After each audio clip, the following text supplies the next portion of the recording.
Good morning, Booker T. How are you today? I'm doing pretty good. That's wonderful. Listen, I'm talking to you from Toronto, Canada. You have so many fans here in Canada. You got to know that. I love Canada, man. It's one of my favorite spots. I've had so much fun in Toronto. Man, I got so many memories in Toronto from my wrestling career too. It's an awesome place to be. I was going to ask you that because I know that, yes, you definitely have wrestled here before. Anything comes out, anything stands to mind about being wrestling in our city here? Oh man, Toronto was always one of the hot spots for me. I know I'm serious. I remember wrestling Kevin Nash. My first time in Toronto, Canada, was against Kevin Nash, and the fans were so over the top.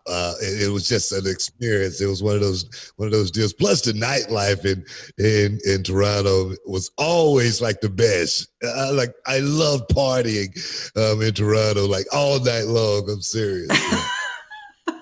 Well, that's good. You're welcome back anytime after the borders are open. We'd love to have you.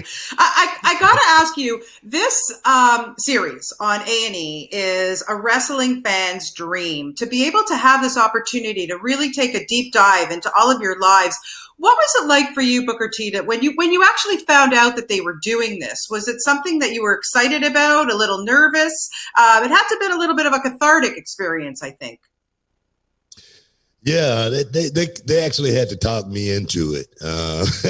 I knew I always want my story to be told, but I wanted to tell it myself. I didn't want people to, take it and change things around and, make it something that it wasn't, totally embellish it to the point to where it's not real or anything. I needed it to be raw. I needed it to be real as possible because some young kid out there, young Booker T, is walking in those same footsteps, living those same problems. I tell people all the time, I know what it's like to live with, rats and roaches, and I know what it's like to have the lights turned off and the electricity turned off.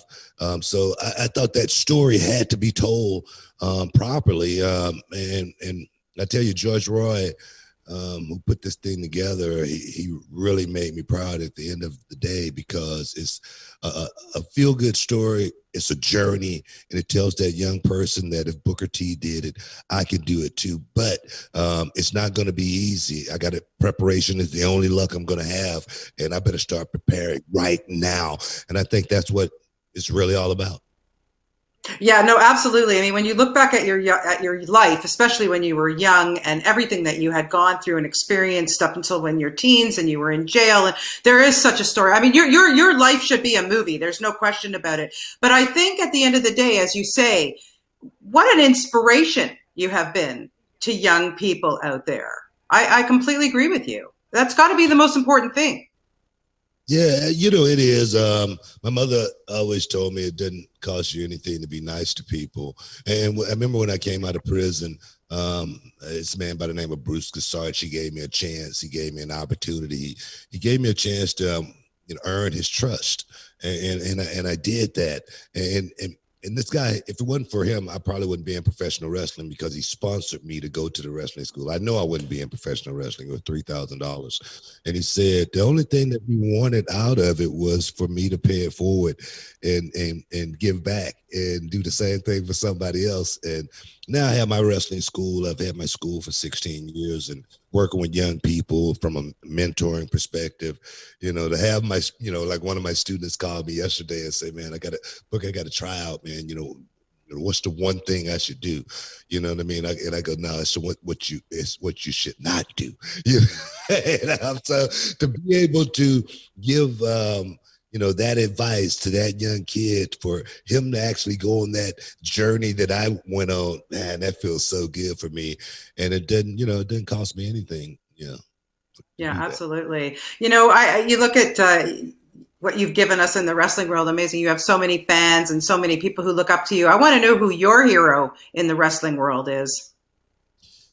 In the wrestling world, I never really had a whole lot of heroes. My hero is to the right of me right now, and it's Muhammad Ali. I got Muhammad Ali on one wall right here, then I got him right here, then I got him right here, then I got him up here. So Muhammad Ali is has been my inspiration. He's always been the guy that I look to give me strength, to know that, you know, no matter how many times I get hit, it doesn't matter. I'm going to keep coming forward. No matter how many, you know, times I go down, I'm going to keep getting back up. And I want to look good doing it. Muhammad Ali gave me that inspiration all the way from, you know, a little bitty boy to an adult. And, you know, when he passed away, I cried like a little baby. Yeah, listen, any chance we'll get you back in the ring? Anything You know, bring you back? I tell you, I said all the time, I've scratched every itch. I have no desire, I have no desire to get back in the ring or anything like that. But I never say never. And there again, preparation is the only luck you're ever going to have. I'm always prepared. If that knock come, I'll be ready to go, especially if it's WrestleMania, something like that. Oh, that would be so awesome. Listen, congratulations to you on everything, all your success and what you've done with your life. Just thank you for everything and all, you know, and just giving us thrills. And we'll look forward to seeing this special coming up on A&E. Have a great day, and thanks for your time today, Booker T. Awesome. Thank you. You have a good day.